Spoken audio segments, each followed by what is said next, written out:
The pole, yes, but under very different circumstances from those expected. We started at 7:30, none of us having slept much after the shock of our discovery. The wind is blowing hard, and there is that curious, damp, cold feeling in the air, which chills one to the bone in no time. Great God, this is an awful place, and terrible enough for us to have laboured to it without the reward of priority. Well, it is something to have got here, and the wind may be our friend tomorrow. Now for the home run, and a desperate struggle. I wonder if we can do it.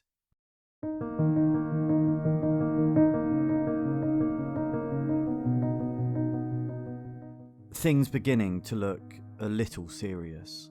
A strong wind at the start has developed into a full blizzard at lunch, and we have to get into our sleeping bags. Is the weather breaking up? If so, God help us, with the tremendous summit journey and scant food. Just before lunch, unexpectedly fell into crevices. Evans and I together, a second fall for Evans, and I camped. Halfway in the march, the land showed up splendidly, and I decided to make straight for Mount Darwin. Every sign points to getting away off this plateau. A very terrible day. Evans looked a bit better after a good sleep, and declared, as he always did, that he was quite well. He started in his place on the traces, but half an hour later worked his ski shoes adrift and had to leave the sledge. Abreast the monument rock we stopped, and seeing Evans a long way astern, I camped for lunch. After lunch, we looked out to see him still afar off. By this time, we were alarmed, and all four started back on ski. I was first to reach the poor man, and shocked at his appearance.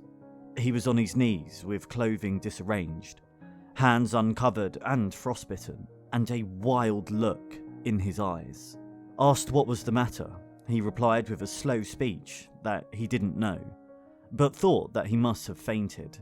We got him on his feet, but after 2 or 3 steps, he sank back down again.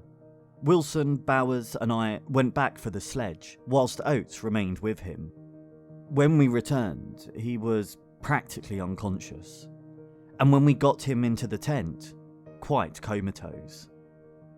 He died quietly at 12:30 a.m.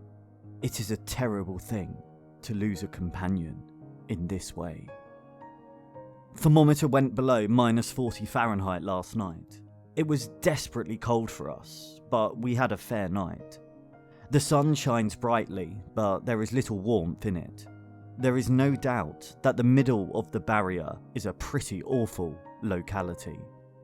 Things looking very black indeed. All the morning we had to pull with all our strength, and in 4 hours we covered 3 miles.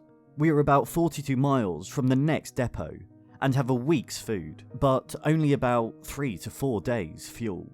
We are as economical of the latter as one can possibly be, and we cannot afford to save food and pull as we are pulling.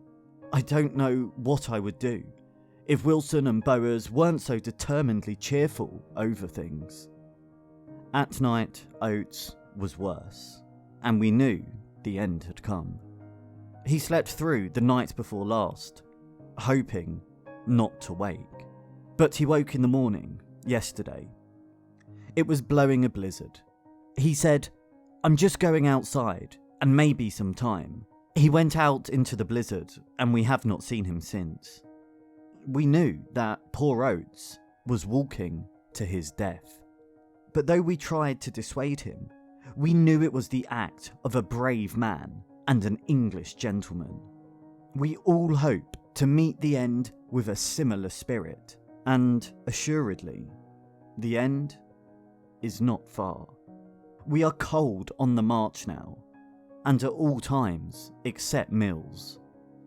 Blizzard bad as ever. Wilson and Bowers unable to start.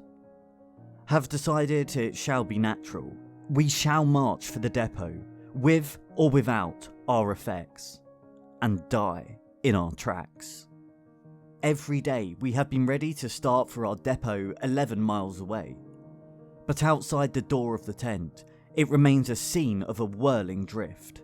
We shall stick it out to the end.